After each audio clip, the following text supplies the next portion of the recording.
तो आज हमारा भगवद गीता का पहला अध्याय का 40 नंबर श्लोक है। 1.40 अधर्माभिभवात् कृष्ण प्रदूषन्ते कुलस्त्रियः स्त्रीषु दुष्टाशु वार्ष्णेय जायते वर्णसंकरः। अधर्माभिभवात् कृष्ण प्रदूषन्ते कुलस्त्रियः स्त्रीषु दुष्टाशु वार्ष्णेय जायते वर्णसंकरः। अधर्माभिभवात् कृष्ण प्रदूषन्ते कुलस्त्रियः स्त्रीषु दुष्टाशु वार्ष्णेय जायते वर्णसंकरः।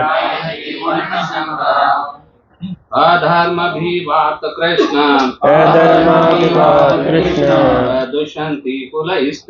प्रदूषन्ति कुलस्त्रियः स्त्रीषु दुष्टासु वार्ष्णेय जायते वर्णसंकरः। अधर्माभिभवात् कृष्ण प्रदूषन्ति कुलस्त्रियः स्त्रीषु दुष्टासु वार्ष्णेय जायते वर्णसंकरः। अधर्माभिभवात् कृष्ण प्रदूषन्ति कुलस्त्रियः स्त्रीषु दुष्टासु वार्ष्णेय जायते वर्णसंकरः। अधर्माभिभवात् कृष्ण प्रदूषन्ति कुलस्त्रियः स्त्रीषु दुष्टासु वार्ष्णेय जायते वर्णसंकरः। अधर्माभिभवात् कृष्ण प्रदूषन्ति कुलस्त्रियः स्त्रीषु दुष्टासु वार्ष्णेय जायते वर्णसंकरः। अधर्माभिभवात् कृष्ण प्रदूषन्ति कुलस्त्रियः दुष्टासु वार्ष्णेय जायते वर्णसंकरः। माते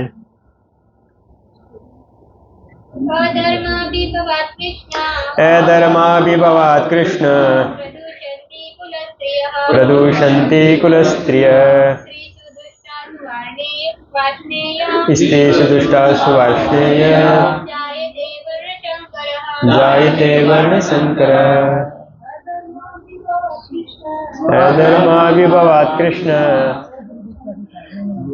प्रदूषन्ति कुलस्त्रियः स्त्रीषु दुष्टासु वार्ष्णेय जायते वर्णसंकरः। अधर्माभिभवात् कृष्ण प्रदूषन्ति कुलस्त्रियः स्त्रीषु दुष्टासु वार्ष्णेय जायते वर्णसंकरः। अधर्म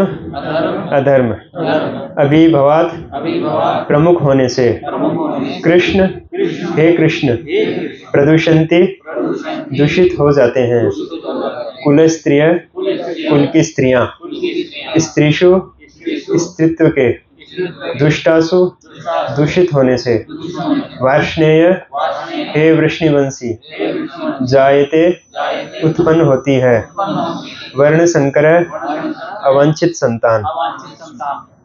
अनुवाद एवं तात्पर्य शिल प्रभुपाद के द्वारा शिल प्रभुपाद की जय। हे कृष्ण जब कुल में अधर्म प्रमुख हो जाता है तो कुल की स्त्रियां दूषित हो जाती हैं और स्त्रीत्व के पतन से हे वृष्णिवंशी अवांछित संतानें उत्पन्न होती हैं। मम ज्ञानतिमिरान्धस्य ज्ञानाञ्जनशलाकया चक्षुरुन्मिलितं येन तस्मै श्रीगुरुवे नमः।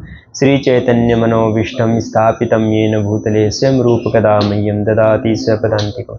वन्देऽहं श्रीगुरो श्रीयुतपदकमलं श्रीगुरोन्वैष्णवांश श्रीरूपं साग्रजातं सहगणरघुनाथान्वितं तं सजीवं साद्वैतं सावधूतं परिजनसहितं कृष्णचैतन्यदेवं श्रीराधा कृष्णपादान् सहगणललिता श्रीविशाखान्वितांश्च। जय श्री कृष्ण चैतन्य प्रभु नित्यानंद श्री अद्वैत गदाधर श्रीवास आदि गौर भक्तवृंद। हरे कृष्णा कृष्णा कृष्णा हरे हरे, हरे राम राम राम हरे हरे।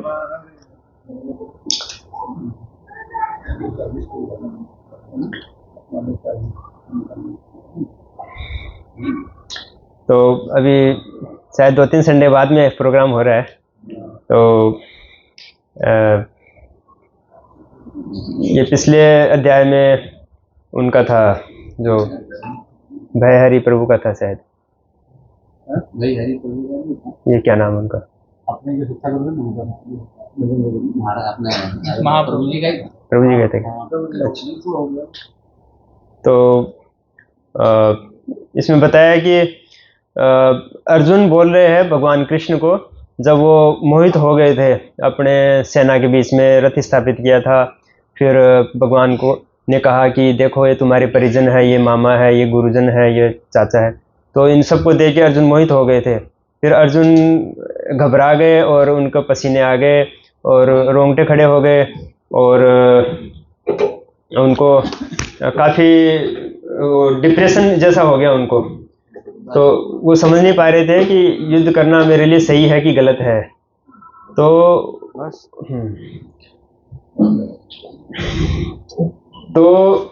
उन्होंने अपने शरीर के अंगों के बारे में बताया, मेरा अंग कांप रहे हैं, मेरे शरीर कंपित हो रहा है और रोंगटे खड़े हो रहे हैं। और फिर वो दलील दे रहे हैं कि ये सब करना एक तरह से गलती है, क्योंकि इससे सब हम अपने परिजनों को मारेंगे तो एक तरह से पाप होगा, और ऐसा राज्य मिलके भी मैं क्या करूँगा। और फिर अभी वो बता रहे हैं कि ऐसे जो नरसंहार होगा उसके बाद में स्त्रियां दूषित हो जाएंगी, कुल परंपरा नष्ट हो जाती है, क्योंकि कुल की परंपराएं जो होती है वो धर्म में प्रयुक्त करती है परिवार वालों को, खासकर स्त्रियों को, कि कुल परंपरा में वो लगी रहती है। तो दूसरी तरफ उनका माइंड डाइवर्ट नहीं होता है।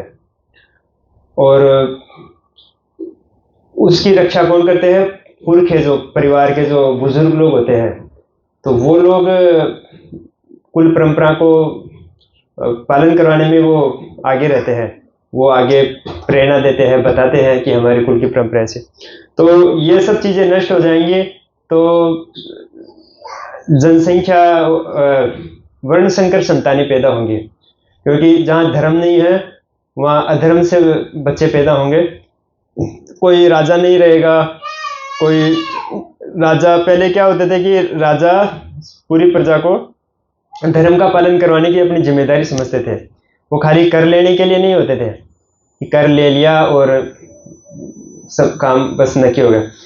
पहले के राजा होते थे, वो देखते थे कि मेरे राज्य में जो प्रजा है वो धर्म का पालन कर रही है कि नहीं कर रही है, और उसको वो बलपूर्वक प्रयोग करवाते, ये धर्म का पालन करवाते थे।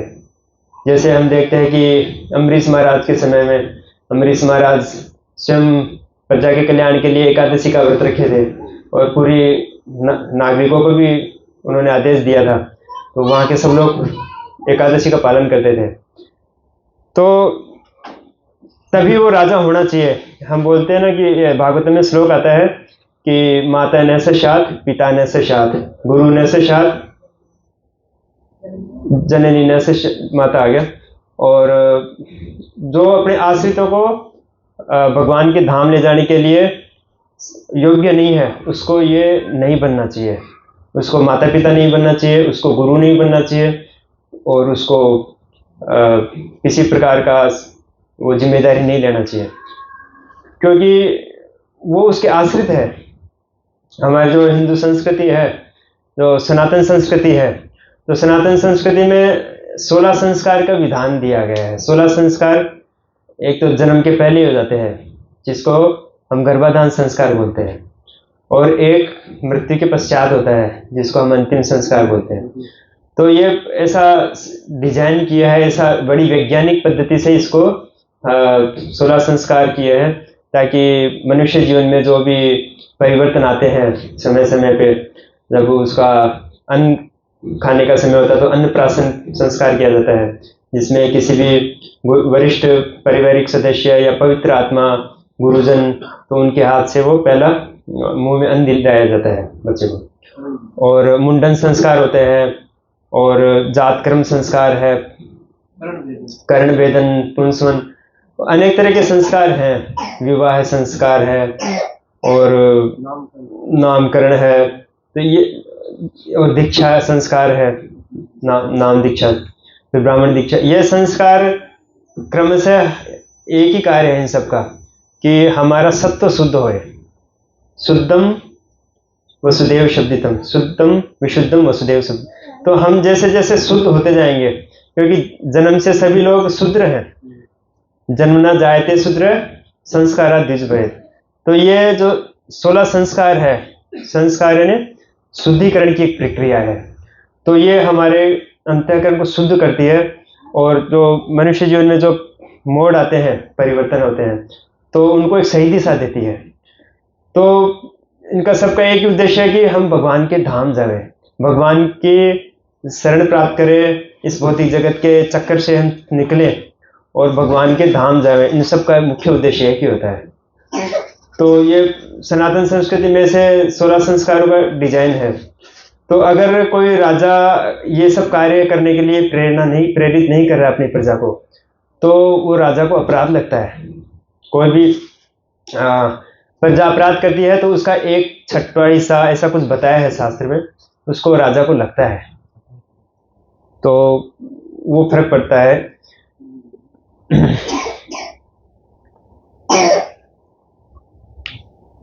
इसलिए ये जो गर्भाधान संस्कार है, इसके लिए प्रभु जी भी हमको बार बार में बताते हैं।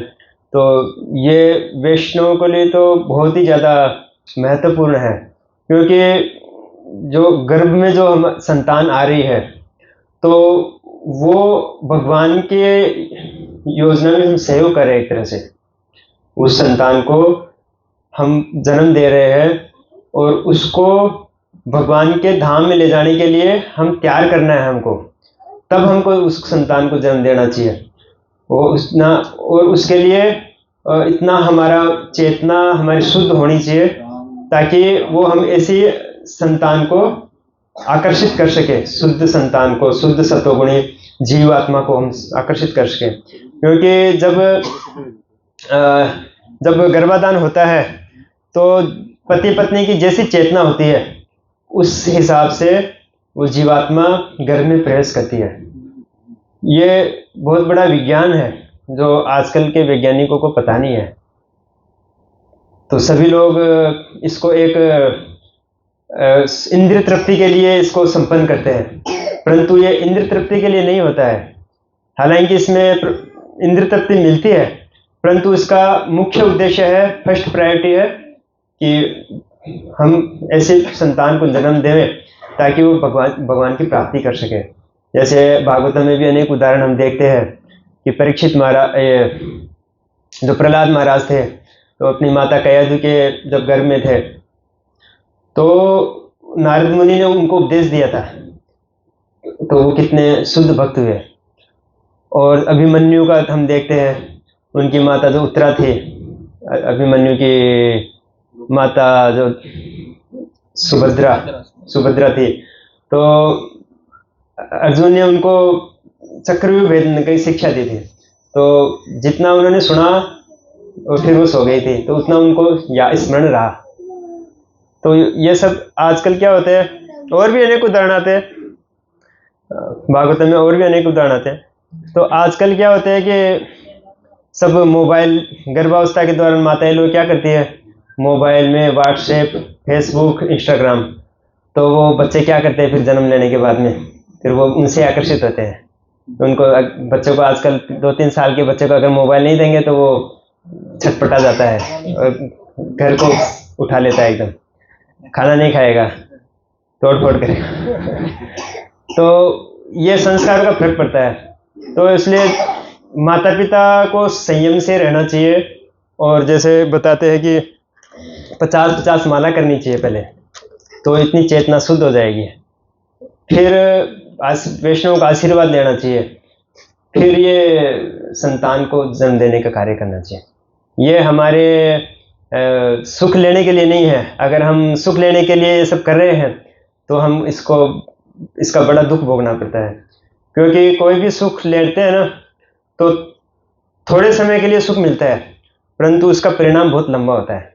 जैसे कोई क्रोध में आता है, किसी की हत्या कर दी या किसी को कुछ बुरा बोल दिया, तो जिंदगी भर उसको मानो जीवन भर के लिए वो कैद हो जाएगा, सरकार उसको जेल में डाल देगी, या उस जीवन भर के लिए उसे द्वेष हो जाएगा।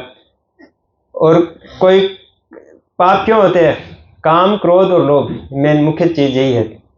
तो पाप जो होते हैं वो थोड़े समय के लिए होते हैं, वो आवेश में होते हैं, परंतु उसका परिणाम हमको बहुत लंबे समय में भोगना पड़ता है। इसलिए बोलते हैं कि यत अग्रे विषम इव परिणामे अमृतोपम। जो सतोगुण होता है वो पहले तो कष्टकारक लगता है, विष के जैसे लगता है, पर उसका परिणाम अच्छा होता है। और जब प्रारंभ में अमृत के जैसे लगती है कोई चीज, कोई अच्छी चीज हम खाते हैं या अच्छा भोग करते हैं, परंतु उसका परिणाम उसका भयानक होता है, वो दुखदायी होता है। इसलिए भक्त लोग क्या करते हैं कि ये गीता पढ़ के, भागवतम पढ़ के जान जाते हैं, यही तो धर्म है कि हम धर्म के अनुसार चलेंगे तो हमारा कल्याण होगा। और धर्म के अनुसार ये शास्त्र विधिम उत्सृज वर्तते काम कारत न स सिद्धिम अवापनोति न सुखम न परम गतिम। भगवान कहते हैं कि जो शास्त्रों का पालन नहीं करता है और अपने मनमानी से आचरण करता है, वो न तो सिद्धि प्राप्त करेगा, न सुखी होगा, न शांति प्राप्त करेगा। न स सिद्धिम अवापनोति न सुखम न परम गति। न उसको सुख मिलेगा, न सिद्धि, न परम गति। मृत्यु के पश्चात भी उसको अच्छी गति नहीं मिलेगी, इस जीवन में भी वो सुखी नहीं रहेगा। तो ऐसे कार्य करने से क्या फायदा जो धर्म के अनुसार नहीं है। और धर्म क्या है? धर्म है भगवान की वाणी। धर्मम तो साक्षात भगवत प्रणीतम। भगवान की वाणी वैष्णव के लिए सबसे बड़ा लो क्या है? भगवत गीता और भागवतम। तो जैसे वृद्ध आजकल समाज में क्या प्रचलित है कि अभी तुम युवान हो, अभी तो मजे करने के दिन है, यही सब चलता है। अभी तुम ये गीता भागवत लेके बैठ गए, माला लेके बैठ गए, परंतु बूढ़े हो जाएंगे तब इनकी जरूरत ही नहीं है। तब क्या करेगा? ये समझ के ही तो कर्म करना है। जब पूरी जिंदगी तो अधर्म से कर्म किया है, पाप किया है, और फिर बुढ़ापे में वो क्या धर्म करेगा? उसने पूरी जिंदगी भर कर्म किया है, उसका परिणाम तो उसका फिक्स हो गया है। अभी वो कितना बदल पाएगा बुढ़ापे में? अपने कर्म फलों को कितना बदल पाएगा और कितना भक्ति कर पाएगा? तो ये बड़ा ही एक मिसकंसेप्शन है कि बुढ़ापे में हम भक्ति करेंगे। प्रहलाद महाराज क्या बोलते हैं? कौमारम आचरित प्राज्ञो धर्मान भागवतानी है दुर्लभम मानुषम जन्म तदपि अध्रुम अतरम। कि मनुष्य जीवन बड़ा दुर्लभ है, फिर भी इसमें महत्वपूर्ण गुण यह है कि भगवान कृष्ण तदपि अध्रुम अर्थदम, फिर भी ये अर्थ देने वाला है। अर्थ क्या है? कि ये मनुष्य जीवन हमको भगवान के धाम ले जा सकता है।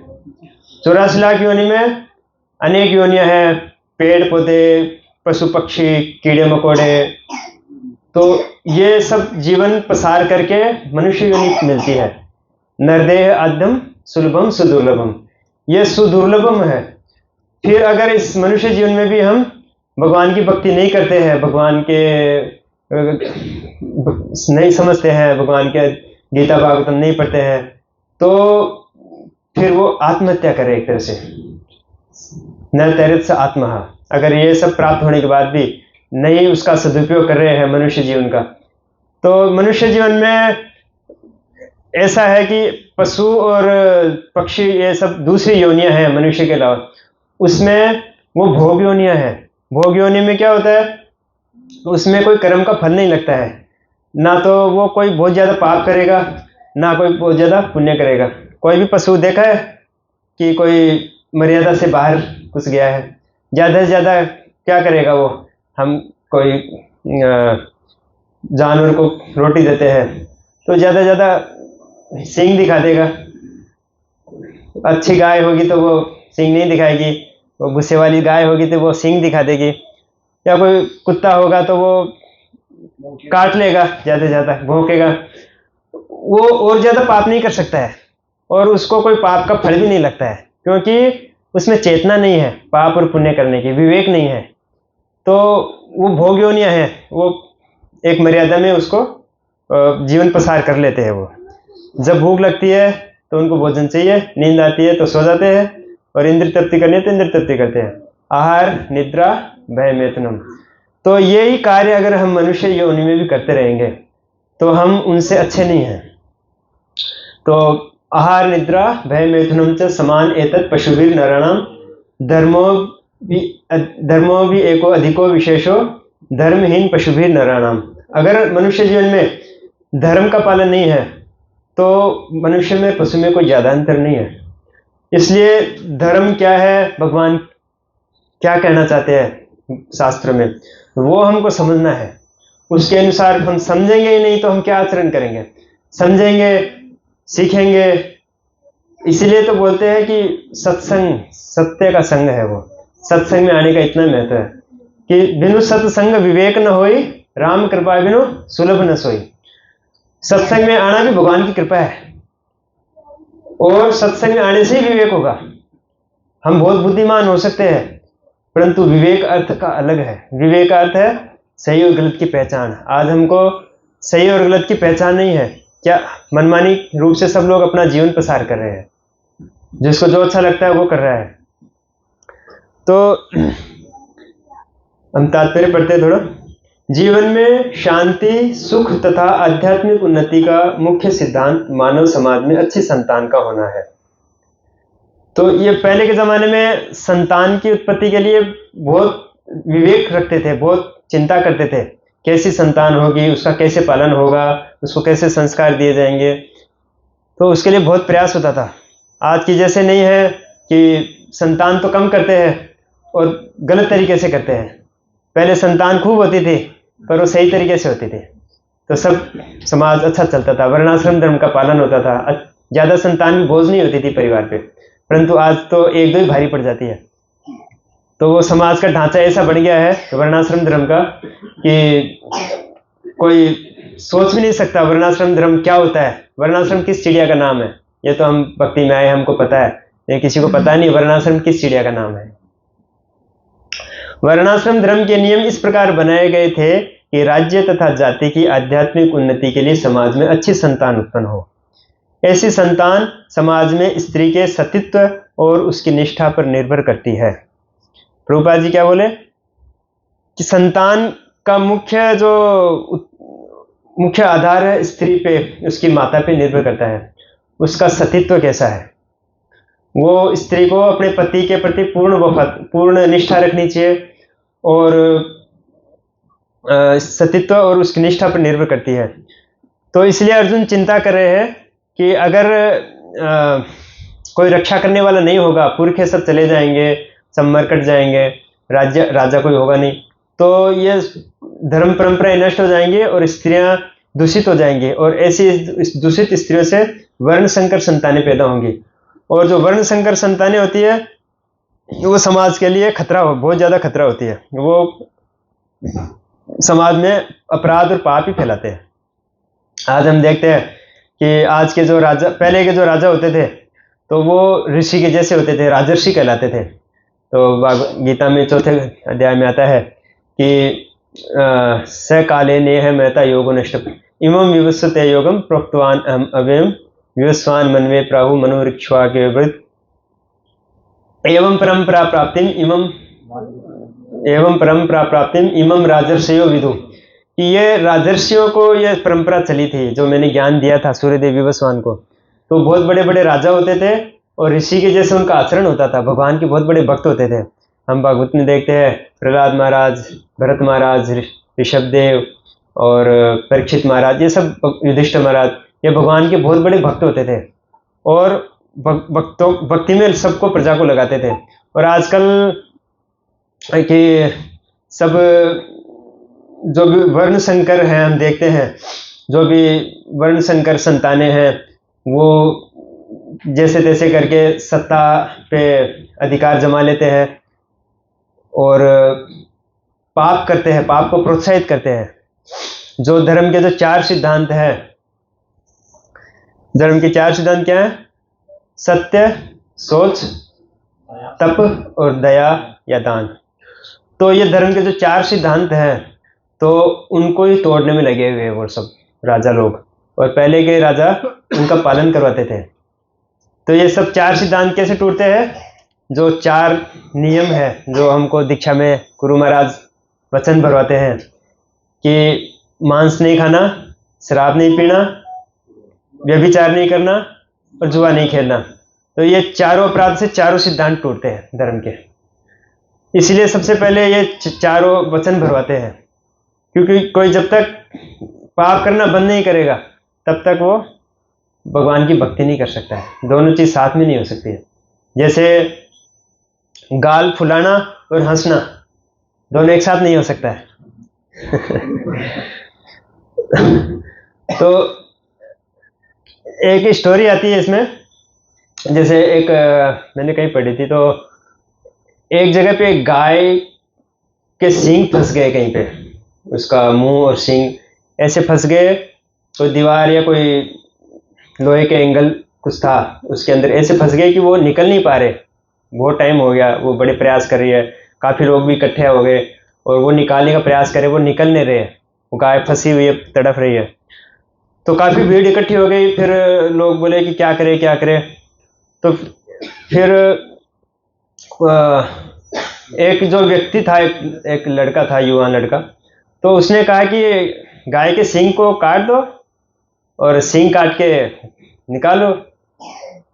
फिर वो एक बुद्धिमान व्यक्ति ने सुना ये बात, तो हालांकि उन्होंने ऐसा किया नहीं, उन्होंने वो जो एंगल थे उसको ही कटवा के गाय को सुरक्षित निकाला।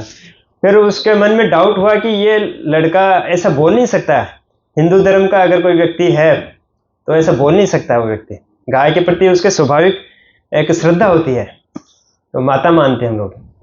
तो वो उसकी फिर खोजबीन कराई तो मालूम पड़ा कि वो गलत तरीके से पैदा हुआ है। तो इतना मतलब जन्म का संस्कारों का इतना फर्क पड़ता है। तो हम देखते हैं आज के टाइम में, हम देखते हैं कि क्या क्या हो रहा है सरकार में, कौन कौन क्या क्या कर रहा है, हम देखते हैं। किसी का नाम लेके क्या फायदा। तो जो भी उत्पात मचा रहे हैं, धर्म के विरुद्ध में चल रहे हैं, ऐसी संतान समाज। अच्छा, जिस प्रकार बालक सरलता से कुमार्गामी बन जाते हैं, उसी प्रकार स्त्रियां भी पतोन्मुखी होती हैं। अभी यहाँ पे ऐसा नहीं है कि स्त्रियों को एक डिग्रेडेशन किया गया है, एक उनका स्वभाव होता है, भगवान ने उनको ऐसे डिजाइन किया है कि स्त्रियां क्या होती है कि भावुक ज्यादा होती है और पुरुष विवेक प्रधान होता है, स्त्रियां भाव प्रधान होती है। तो भगवान ने उनको इसलिए उनको ऐसा भाव दिया है कि उससे फिर वो संतान की पालन पोषण करने में वो मदद करता है। अगर वो भाव प्रधान नहीं होगी तो संतान का पालन पोषण बराबर हो नहीं सकता है। तो भगवान ने हर चीज हर व्यक्ति को दिया है, एक विशेष कार्य के लिए वो गुण दिया है। तो हर गुण का एक विशेष महत्व है भगवान की विधान में। तो आजकल देखते हैं कि जो नारी स्वतंत्रता है, बराबरी का अधिकार है, ये सब व्यर्थ की बातें हैं।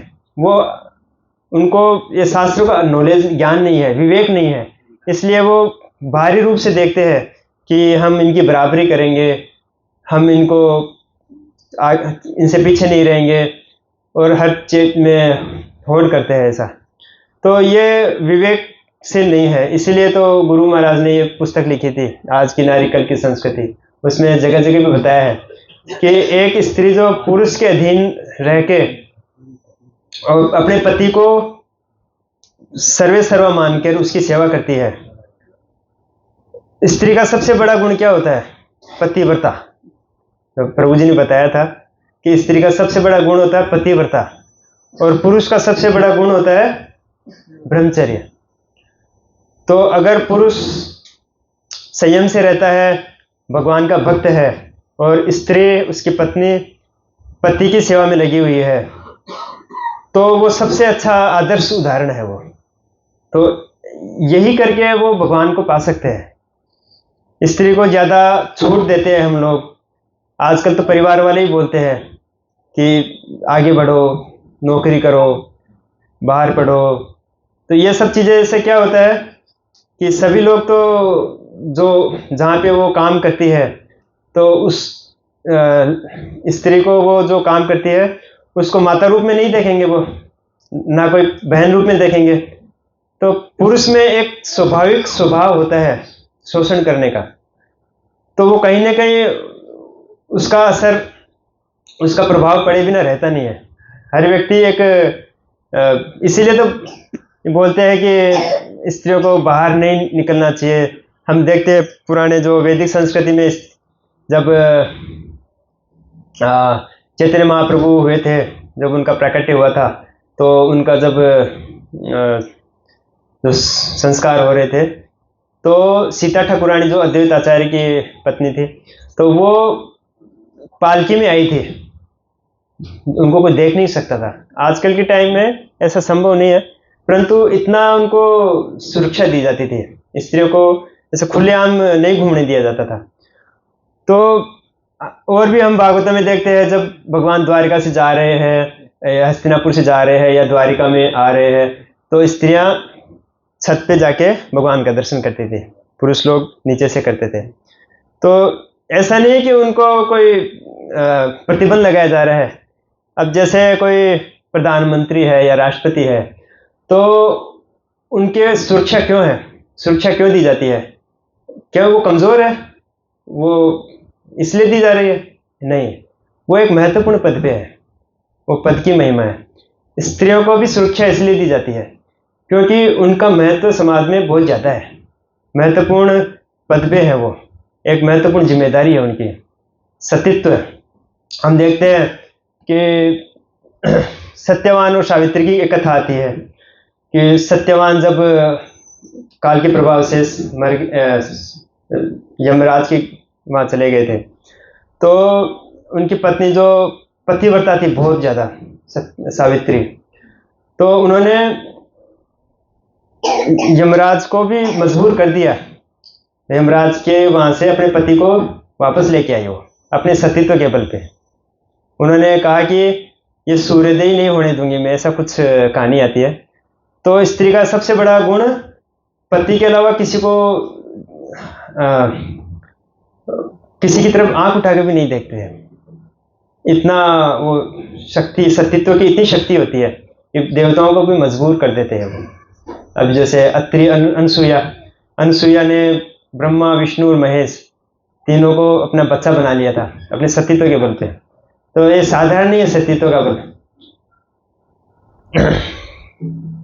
जिस प्रकार बालक सरलता से कुमारगामी हो जाते हैं, उसी प्रकार स्त्रियां भी हो जाती हैं। स्त्रियों का यही है कि वो एक भावुक होती है, कोई भी व्यक्ति उनको थोड़े से बहला फुसला में आ जाती है। वो कोई भी व्यक्ति कोई मीठा बोलेगा तो वो उस पर विश्वास कर लेती है और वो उसका कोई भी व्यक्ति शोषण कर लेता है।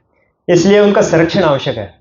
इसलिए कहा गया है कि जब वो छोटी होती है तो पिता के संरक्षण में रहे, और युवानी में पति के संरक्षण में रहे, और वृद्धावस्था में पुत्रों के संरक्षण में रहे। संरक्षण की आवश्यकता है, उन पर प्रतिबंध नहीं है। ये वैदिक विधान है, ये उनके लिए ही है, उनके भलाई के लिए ही है, कल्याण के लिए। जैसे बालक होते हैं तो बालक को हम कंट्रोल में रखते हैं, तो इसका अर्थ यह नहीं कि हम उसको प्रताड़ित कर रहे हैं। जैसे रामायण में भी हम देखते हैं कि ढोल गंवार शूद्र पशु नारी, फेमस श्लोक है, सकल ताड़ना के अधिकारी चौपाई है। तो उसमें ढोल, गंवार और शूद्र और पशु और नारी, ये 4-5 चीज़ों का वर्णन है। तो जो नहीं समझेंगे वो उसका खंडन करते रहते हैं अपने हिसाब से, परंतु यहाँ पे ताड़ना का अर्थ है शिक्षा में रखना, कंट्रोल में रखना, कोई गलत तो नहीं जा रहे हैं ऐसा। क्योंकि अगर वो कंट्रोल में नहीं रखेंगे तो उनका भी नुकसान है। क्योंकि ढोल है उसको हम कस के नहीं रखेंगे तो आवाज़ नहीं आएगी, गंवार है उसको डांटेंगे नहीं तो वो गलत कार्य कर देगा, शूद्र है अच्छे से सेवा नहीं कर पाएगा। कहते हैं कि शूद्र को कार्य करने से पहले ही डांट देना चाहिए वो गलती करने से पहले ही डांट देना चाहिए। और पशु है, पशु को भी हम नाक में वो नकेल कस के रखते हैं, पशु है वो कुछ भी हानि पहुंचा सकते। और नारी है तो नारी का अर्थ है कि उनको शिक्षित किया जाए। सनातन संस्कृति में जितना सम्मान नारी का किया है उतना कोई भी संस्कृति में नहीं है। जो विदेशी पाश्चात्य संस्कृति है तो उसमें बोलते हैं कि आप स्त्रियों को डिग्रेड करते हो, हम उनको बराबर का सम्मान देंगे। वो बराबर का सम्मान नहीं दे रहे, वो उनका शोषण करना चाहते हैं, उनको बाहर निकाल के उनका शोषण करना चाहते हैं सम्मान के नाम पे। विदेशों में तो ऐसा प्रचलन था कि स्त्रियों में आत्मा ही नहीं होती है। पहले इंग्लैंड में, जैसे अमेरिका में ऐसा कहा जाता था स्त्रियों में आत्मा नहीं होती है। और हमारी संस्कृति में क्या बोलते हैं, यत्र नारेस्तु पूजन्ते रमन्ते तत्र देवता। पहले स्त्रियों को जो शिक्षा देते थे वो घरों में ही देते थे, शिक्षा में उनको मना नहीं है पर घर में देते थे। गार्गी और भी अनेक विदुषियां स्त्रियां हुई है हमारे सनातन संस्कृति में। तो बिना शिक्षा के कैसे उनको इतनी विदुषियां होती, वो इतनी विद्वान होती वो। तो स्त्रियों को खाली गलत कार्य से बचाने के लिए ये सब विधान है, एक मार्गदर्शन में रहे। पुरुष हमेशा स्वतंत्र, उसको कभी नहीं रहना चाहिए। अगर वो स्वतंत्र रह रही है तो अपना ही नुकसान कर रही है। वो एक पति का संरक्षण नहीं मानेगी तो पूरे समाज का उसका सामना करना पड़ेगा। और वो पति को संतुष्ट करके भगवान के धाम जा सकती है। पति जो धर्म करता है उसका भी उसको अंश मिलता है क्योंकि वो धर्म में सहयोग कर रही है। अतः बालकों तथा स्त्रियों दोनों को ही समाज के वयोवृद्धों का संरक्षण आवश्यक है। स्त्रियां विभिन्न धार्मिक प्रथाओं में संलग्न रहने पर व्यभिचारिणी नहीं होंगी, क्योंकि हम देखते हैं कि कोई भक्ति में नहीं लगता है तो हम भक्ति में आने से पहले देखते हैं कोई टीवी में लगा था, कोई सास भी कभी बहू देखते थे, घर घर की कहानी देखते थे, तो कभी कोई अलग अलग प्रकार के जो टीवी में आते हैं धारावाहिक, और कोई पेपर पढ़ते हैं, कोई गप्पे सप्पे लड़ाते हैं, कोई पति की बुराई करती है, कोई सास की वो सब कार्य होंगे, प्रजल्प होते हैं। अगर भक्ति में नहीं करेंगे आएंगे तो हम अच्छा कार्य नहीं करेंगे तो बुरा कार्य तो अपना आप ही होगा। तो वो कहावत है ना कि खाली दिमाग शैतान का घर। तो अभी हम देखते हैं कि भक्ति में आने के बाद हम सुखी हुए दुखी हुए। बीमारी मिटती है तब सुखी होंगे हम, हमको पता नहीं हमारी बीमारी कैसे मिटेगी। इसलिए ये पहले मान लो फिर जानो, ये चीज ऐसी है। पहले हम धर्म के अनुसार चलते हैं फिर हम उनको महत्व मालूम पड़ता है।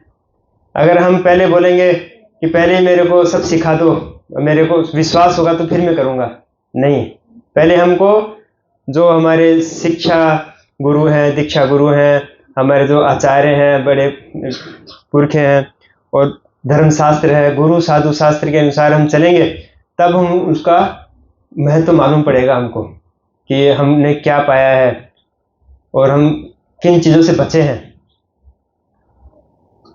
चाणक्य पंडित के अनुसार सामान्यतया स्त्रियां अधिक बुद्धिमान नहीं होती, अतः वे विश्वसनीय नहीं है।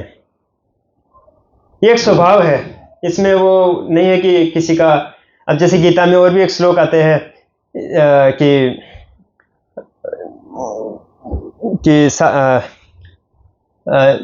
ये पी देवता, ये पी कि इसमें बताया है कि स्त्रियां किम पुनर्ब्राह्मणा पुण्या, उसमें आता है कि स्त्रियां शूद्र ये लोग भी भगवान को पा सकते हैं, इसलिए उन्हें विविध कुल परंपराओं में व्यस्त रहना चाहिए और इस तरह उनके सतीत्व तथा अनुरक्ति से ऐसी संतान जन्मेगी जो वर्णाश्रम धर्म में भाग लेने के योग्य होगी। ऐसे वर्णाश्रम धर्म के विनाश से यह स्वाभाविक है कि स्त्रियां स्वतंत्रता पूर्वक पुरुषों से मिल सकेंगी और व्यभिचार को प्रेशर मिलेगा जिससे अवांछित संतानें उत्पन्न होंगी। आजकल शिक्षा भी दी जाती है स्कूलों में, कॉलेजों में, सब जॉइंट शिक्षा दी जाती है और पहले से ही उनको मिक्सअप होने दिया जाता है। पहले ऐसा नहीं था, पहले स्त्रियों का अलग संस्था रहती थी पढ़ने की, बालकों की अलग रहती थी, बालिकाओं की अलग रहती थी, तो उनको मिलने नहीं दिया जाता था। और जो पति भी अपनी पत्नी से हर समय नहीं मिल सकता था, वो बाहर से काम से आता था घर पे, तो वो बहुत कम मात्रा में बात करता था अपनी पत्नी से, और पत्नी भी अपने पति का आदर करती थी, तो वो ऐसे नहीं बुलाती थी कि नाम से नहीं बुलाती थी, सोनू मोनू बेबी ऐसा कुछ नहीं बुलाती थी। तो आजकल वो आदर नहीं करती है, ना तो ऐसे पति रहे ना ऐसी पत्नियां रही है, तो वो धर्म का जो पालन करते तो पत्नी भी उसका आदर करेगी। निठल्ले लोग भी समाज में व्यभिचार को प्रेरित करते हैं और इस तरह अवांछित बच्चों की बाढ़ आ जाती है जिससे मानव जाति पर युद्ध और महामारी का संकट छा जाता है। आज हम देखते हैं सारे विश्व में युद्ध हो रहे हैं, तो ये सब यही कारण है, धर्म के अनुसार नहीं चलते हैं। तो आज हम थोड़ा वामन देव के बारे में चर्चा करेंगे क्योंकि आज वामन द्वादशी है। वामन द्वादशी की जय। तो वामन द्वादशी में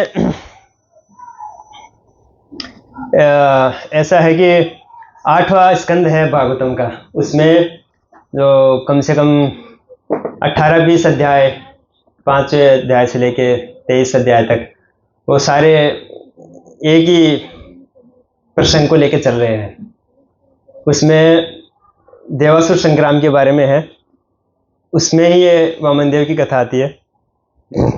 तो उसमें मैं आपको शॉर्ट में बता देता हूँ कि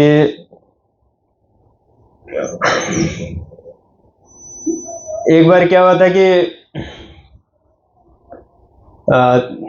देवताओं ने अपने गुरु बृहस्पति का आदर नहीं किया, वो सभा में आए, वो उठे नहीं होंगे, तो उस कारण से वो गुरु अपमानित हो गए और उन्होंने नाराज हो गए अपने शिष्यों से। तो गुरु जब प्रसन्न होते हैं तो शिष्य का सबसे बड़ा वो बल है वो, और गुरु नाराज हो जाते तो कोई भी राजा या शिष्य कोई भी हो, उसका सबसे बड़ा वो कमजोरी है। तो उधर वो असुरों ने, देवता और असुर में हमेशा युद्ध होते रहते हैं और हमेशा ब्रह्मा जी की सृष्टि में ये रहते हैं। भगवान गीता में बोलते हैं दो भूत सर्गो लोकेस्मिन देव असुर एव च, तो देवता और असुर हमेशा रहते हैं, ये सृष्टि के प्रारंभ से ही है।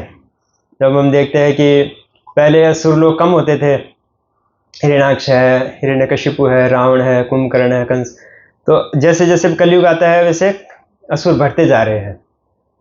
तो असुरों का एक ही काम होता है कि भक्तों को परेशान करना और भगवान का अपमान करना, ब्राह्मणों का, जो भी धार्मिक वैदिक संस्कृति का विरुद्ध में होते हैं वो। तो उन्होंने आक्रमण किया देवताओं पे और स्वर्ग जीत लिया।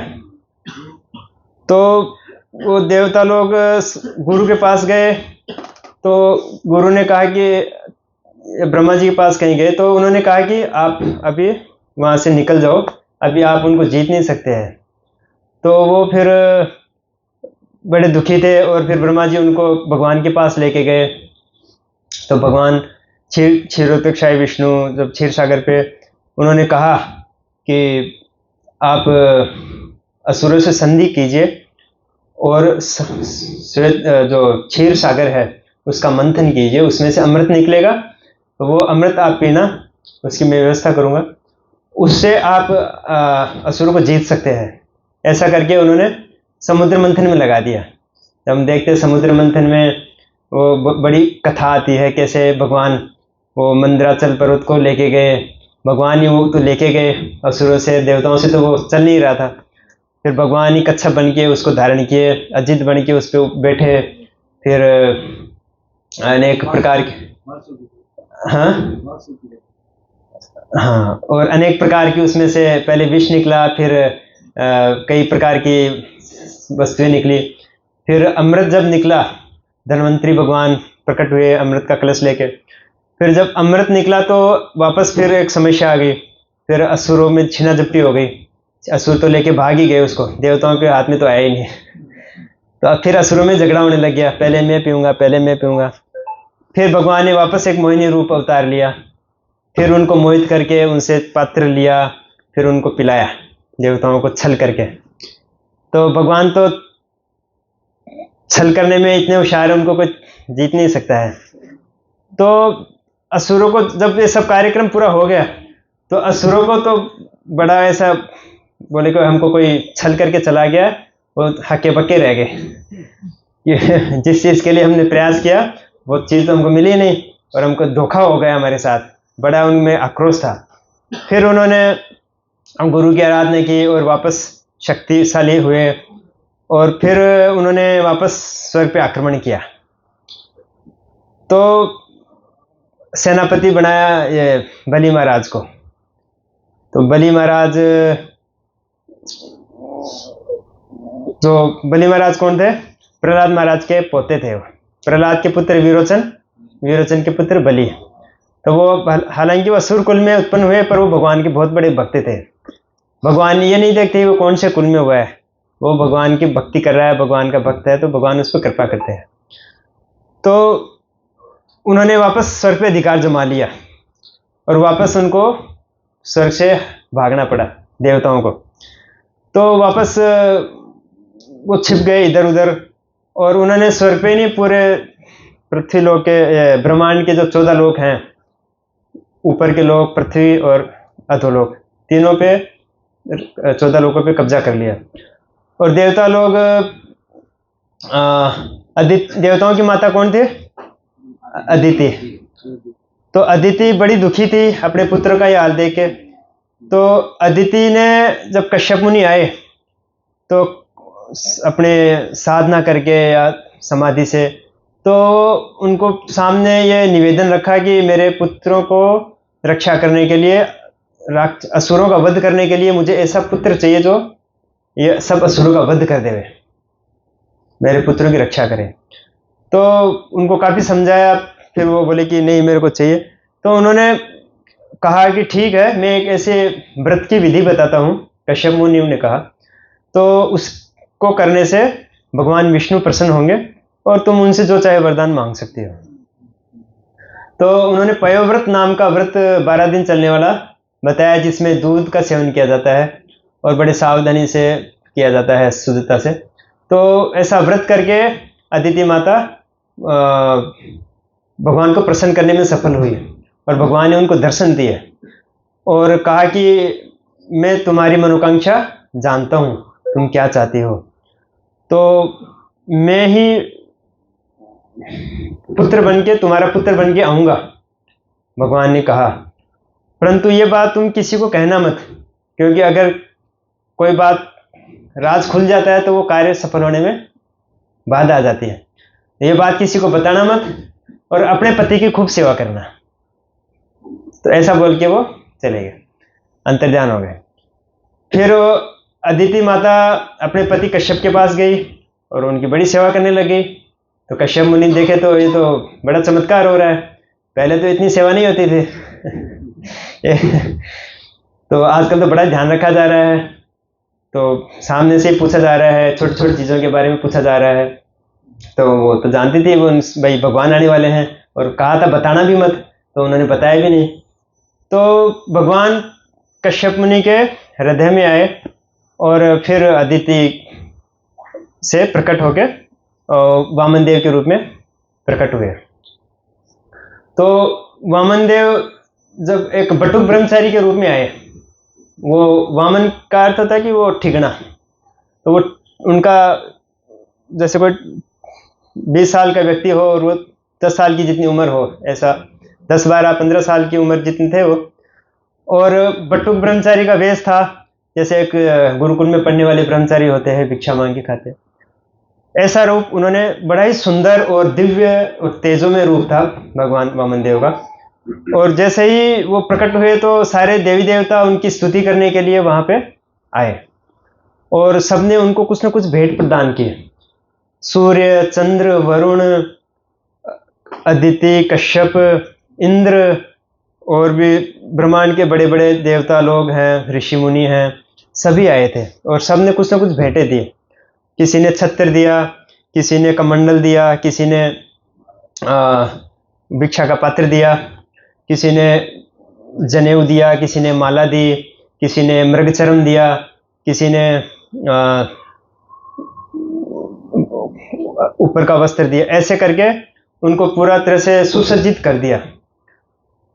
और फिर भगवान बोले कि अभी मैं जाता हूं बलि के, तुरंत वहां से बलि के जो यज्ञ कर रहे थे भृगुकृत्स में, भृगुकृत्स को क्या बोलते हैं आजकल? भड़ूच। जो सूरत के पास में भड़ूच है, 50-60 किलोमीटर दूर, तो वो भड़ूच को भृगुकृत्स बोलते हैं। तो अभी हमारे गुरु महाराज के संरक्षण में वो मंदिर बन रहा है, तो वहाँ पे वामन देव भी के भी विग्रह आने वाले हैं। तो मंदिर तो बन ही गया है, वो थोड़ा सा काम बाकी है। तो वहाँ पे वो यज्ञ कर रहे थे बलि महाराज भृगुकृत्स में, और भृगु मुनि करवा रहे थे वो यज्ञ, शुक्राचार्य, भृगु, ये सब करवा रहे थे। तो वहाँ पे वो गए और वो भगवान ने जाने से पहले बोला था कि मैं उनका वध तो नहीं कर सकता है, भगवान के लिए कोई बड़ी चीज़ नहीं है ये सब नाटक करने की, वो भिक्षा मांगने के लिए गए, वो तो ऐसे भी वध कर सकते थे किसी का भी, परंतु भगवान ने कहा कि मैं प्रहलाद महाराज के वंश में किसी को मारूंगा नहीं। प्रहलाद महाराज को वचन दिया था भगवान ने, कि भगवान प्रहलाद महाराज से इतने प्रसन्न थे। तो ये प्रहलाद के पोते थे और भक्त भी थे, और ब्राह्मण संस्कृति के जो संरक्षक होते हैं, ब्राह्मणों का जो सम्मान करते हैं, तो उनको भगवान कभी भी नहीं हानि पहुंचाते हैं, भगवान उनका बहुत सम्मान करते हैं, क्योंकि भगवान गो ब्राह्मण हिताय है, गाय का और ब्राह्मण का बहुत आदर करते हैं। तो भगवान ने ऐसी युक्ति निकाली कि मैं वध तो नहीं करूंगा, परंतु ऐसी युक्ति निकालूंगा उससे मैं सब वापस अदिति माता आपको लाके दे दूंगा। तो वहां से फिर वो गए और बलि महाराज जब यज्ञ कर रहे थे, 100 यज्ञ अश्वमेध करने थे उनको, इंद्र का जो इंद्रासन है उनको स्थायी रूप से प्राप्त करने के लिए वो 100 अश्वमेध यज्ञ करने पड़ते हैं। जब 99 हो गए थे तो वो अंतिम था, तो भगवान को वहीं पे जाकर रोकना था। तो वो बलि महाराज यज्ञ के बाद में सबको दान देते थे बहुत सारा, जिसको जो मन में आवे वो मांग सकता था, और बलि महाराज उसको दान में बहुत प्रसिद्ध है। बलि महाराज दानवेंद्रो महाबलम बोलते ना, ये बद्धो बलि राजा, वो श्लोक में आता है, क्यों दानवीर थे वो बलि महाराज। तो उस लाइन में वो वामन देव भी आके लग गए, और जब वो सभा में आए थे तब उनका इतना दिव्य तेज था कि सब ऋषि मुनि उनको देख के प्रणाम कर रहे थे, और बलि महाराज भी। तो उनका इतना तेज था, शुक्राचार्य देख के समझ गए थे कि ये साधारण व्यक्ति नहीं है, ये भगवान साक्षात विष्णु है। तो जब उनका नंबर आया तो उन्होंने कहा कि मांगो बटुक ब्रह्मचारी, क्या चाहिए? तो उन्होंने कहा कि मैं तो ब्रह्मचारी हूँ, मेरे को कुछ ज़्यादा नहीं चाहिए, मेरे को थोड़ा बहुत चाहिए, आप पहले संकल्प कीजिए। भगवान वो समझ गए कि वो पीछे हट सकता है, इसलिए पहले से ही वो क्या बोलते हैं उसको, रजिस्ट्री करवा रहे और साटाखत करवा रहे। कोई वो प्रॉपर्टी में मना कर देता ना, तो पहले से उसका कॉन्ट्रैक्ट करवा रहे, पहले तुम अंजलि में वो जल लेके वो संकल्प करो। तो ठीक है बोले, कर देंगे, कोई बात नहीं। तो बोले कि बटुक ब्रह्मचारी क्या मांगेगा? ज़्यादा से ज़्यादा राज्य मांग लेगा और क्या मांगेगा, स्वर्ण मांगेगा, गौ मांगेगा। तो शुक्राचार्य ने कहा ठहरो राजन ठहरो, क्या कर रहे हो, ये विष्णु है, तुम्हारा सब कुछ हरण कर लेगा। तो बलि महाराज बोले कि ये तो बहुत अच्छा है, विष्णु साक्षात आए हैं तो मैं तो उनको सब कुछ दे दूंगा। तो गुरु महाराज को बोले शुक्राचार्य को कि उनकी बात मानी नहीं, मतलब वो बोले कि नहीं नहीं मेरे को तो देना ही है। तो वो जानते थे अगर ये विष्णु है नहीं दूंगा तो अभी तो वो तो ले ही लेंगे तो इससे अच्छा मैं दे ही दूं पहले ही। तो मन से ही दे देते हैं तो उसका महत्व अलग होता है, फिर मजबूरी में कोई देते हैं तो बात उसका इतना वैल्यू नहीं रहती। तो वो फिर संकल्प कराने के लिए जल में अंजुलि लेने के लिए जैसे वो आचमनी से पात्र में पानी डाल रहे थे, वो इसमें आगे नली रहती है, हम रास्ते में रामझरा बोलते हैं। तो उसमें से पानी लेने के लिए वो पानी नहीं आ रहा था। शुक्राचार्य उनको पहले समझाया भी काफ़ी बलि महाराज को कि देखो झूठ बोल सकते हैं, 5-7 जगह ऐसी होती है कि वहाँ झूठ बोला जा सकता है। तो संकल्प करने की बात बोले थे, तो वो पहले ही वो समझाया, बलि को नहीं माने, फिर वो उसमें पानी के छिद्र को रोक के वहाँ बैठ गए वो सूक्ष्म रूप देख। तो पानी नहीं आ रहा था तो वामन देव ने कहा पानी नहीं आ रहा है, मैं तिनका लेके इसको कुछ कचरा आ गया होगा तो इसको सही कर देता हूँ। तो वो तिनका लगाया तो शुक्राचार्य की आंख फूट गई, एक आंख फूट गई। तो शुक्राचार्य बोले कि ये आंख फोड़ेगा तो नहीं माने तो मरने दो दूसरी भी फोड़ देगा तो चलो तुम जैसा करना वैसा करो, मैं तो जा रहा हूँ तो वो चले गए और वो पानी लेके फिर संकल्प किया। फिर बोले मांगो, बोले कि मेरे को 3 पग भूमि चाहिए राजन। बोले लो, खाली 3 पग भूमि के लिए गुरु को नाराज करवाया, इतना सब नाटक किया। तो बोले अभी मालूम पड़ेगा 3 पग कितना होता है भगवान का नाम क्या है, उरुक्रम। वो ऐसे ये इसी नाम से पढ़ा है, वामन देव से ही पढ़ा है कि वो ऐसे दिव्य कार्य करते हैं।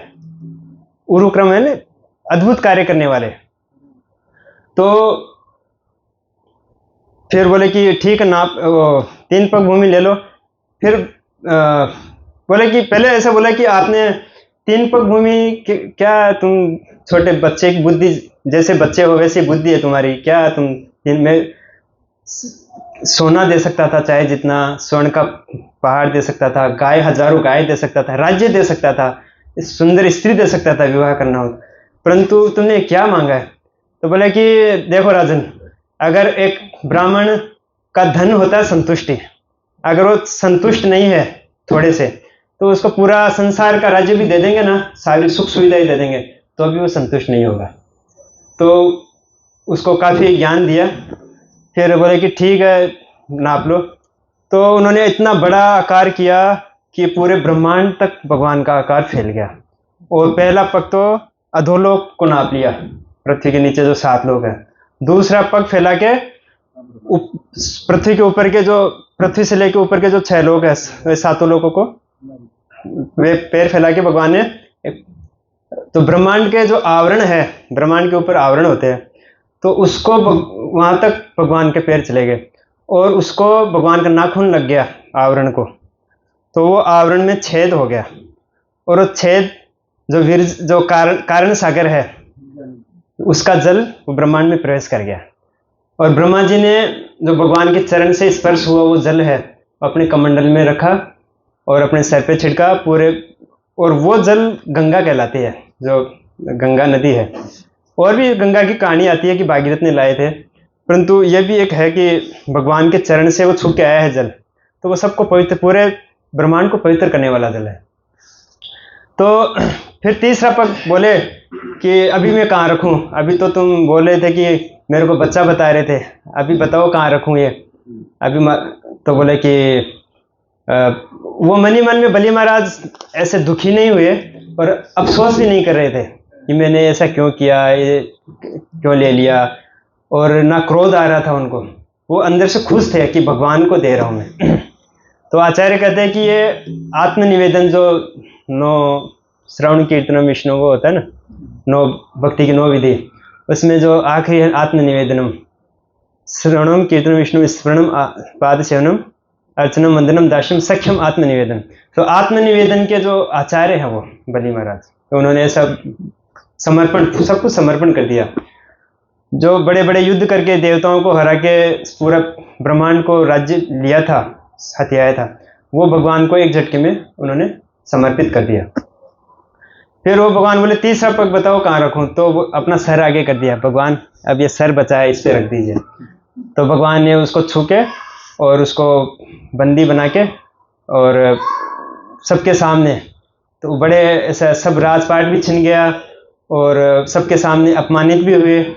तो ऐसा करके भी वो मतलब पॉजिटिव ही थे, भगवान की भक्ति में ही थे वो बलि महाराज।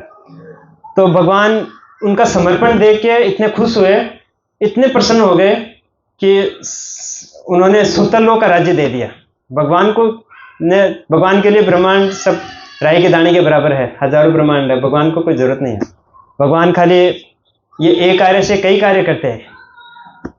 तो सुतल लोक का राज्य दे दिया और बोले कि कितने हजारों सालों तक तुम वहाँ राज्य करोगे, मैं तुम्हारे हमेशा तुम्हारे सामने रहूँगा, तुम्हारे द्वारपाल बन के रहूँगा और तुम मेरा दर्शन रोज करोगे। जो भगवान का दर्शन जो देवताओं को भी दुर्लभ होता है, तो बलि महाराज भगवान का रोज दर्शन करते थे साक्षात। और फिर तुम इंद्र बनोगे, ये बलि महाराज फिर बाद में इंद्र बनते हैं। तो ऐसा उनको फिर तुम वैकुंठ लोक आओगे, उन बड़ी कृपा की है। तो ये बलि महाराज की एक शॉर्ट में कथा आती है वामन देव की। तो वामन द्वादशी की जय। तो हम देखते हैं भगवान को कोई थोड़ा भी देता है ना, तो भगवान उसको बहुत बड़ा करके मानते हैं, थोड़ा भी समर्पण करते हैं। जो भी है हमारे पास हम भगवान की सेवा में वही लगा सकते हैं। समय है समय लगाओ, धन है धन लगाओ, हमारे पास कोई टैलेंट है टैलेंट लगाओ, हमारे पास कुछ शारीरिक शक्ति है वो लगा सकते हैं। कुछ भी हमारे पास जो भी है हम भगवान की सेवा में उसको उपयोग करते हैं। तो भगवान को किसी चीज़ की आवश्यकता नहीं है। जैसे हम भगवान को भोग अर्पित करते हैं तो भगवान को खा नहीं जाते हैं। एक साधारण व्यक्ति भी प्रसाद खाता है, भक्त भी खाता है। तो भगवान तो कार्य वही है, वही दाल चावल रोटी वही खा रहा है, परंतु दोनों में फर्क पड़ जाता है, उसका परिणाम में फर्क पड़ जाता है। एक पाप खा रहा है और एक प्रसाद खा रहा है, भगवान की कृपा प्राप्त कर रहा है। हम भगवान को देते हैं तो भगवान को किसी चीज़ की आवश्यकता नहीं है, वो आत्माराम है, परंतु वो कई गुना करके हमको कृपा करते हैं। हरे कृष्ण। किसी का कोई प्रश्न हो और प्रभु जी भी कुछ बोलना चाहते हैं तो।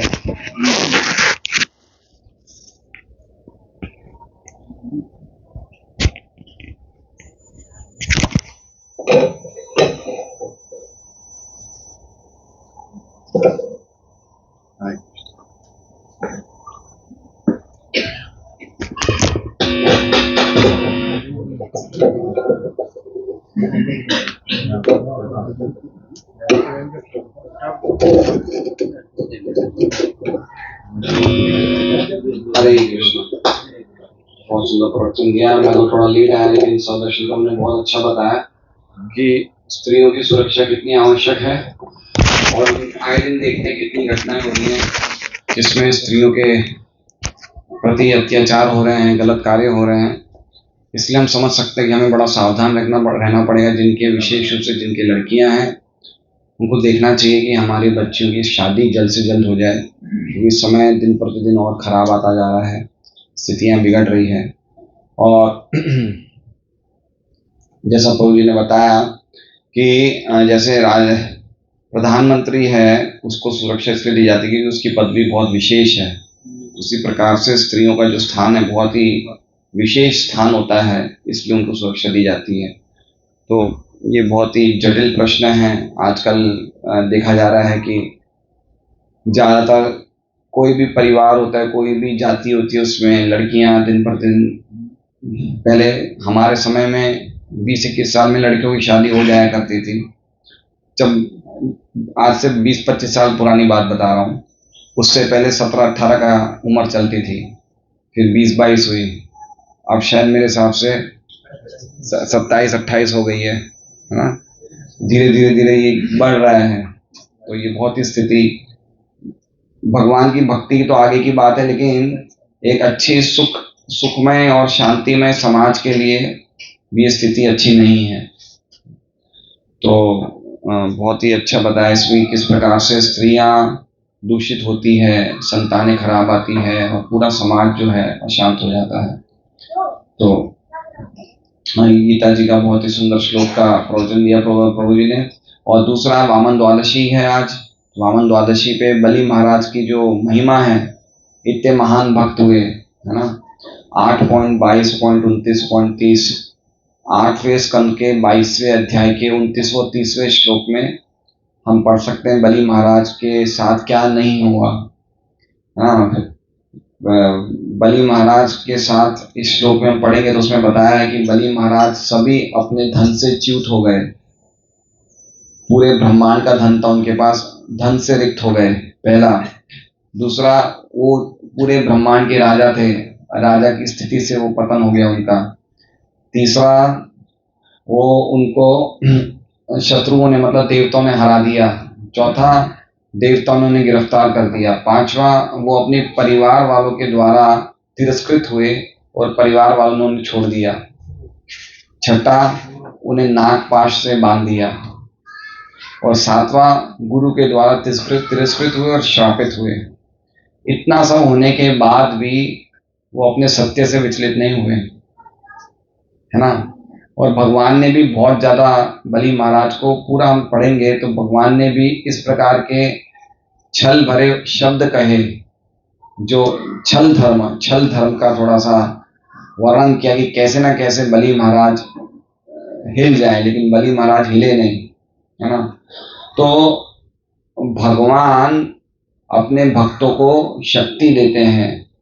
कोई भक्त अगर कोई व्रत का पालन करते हैं तो भगवान ही शक्ति देते कि वो व्रत का पालन कर सके। तो अगर हम 16 माला करने के लिए और 4 नियमों का पालन करने के लिए दृढ़ संकल्प हैं तो भगवान हमें शक्ति दे रहे हैं। हम अपनी शक्ति से कोई भी बड़े व्रत का पालन नहीं कर सकते हैं। तो हमारे जो भी भक्त प्रचार कर रहे हैं, नियमित रूप से 16 माला का जप कर रहे हैं, 4 नियमों का पालन कर रहे हैं, तो ये व्रत का पालन करने की शक्ति भी कौन दे रहे हैं?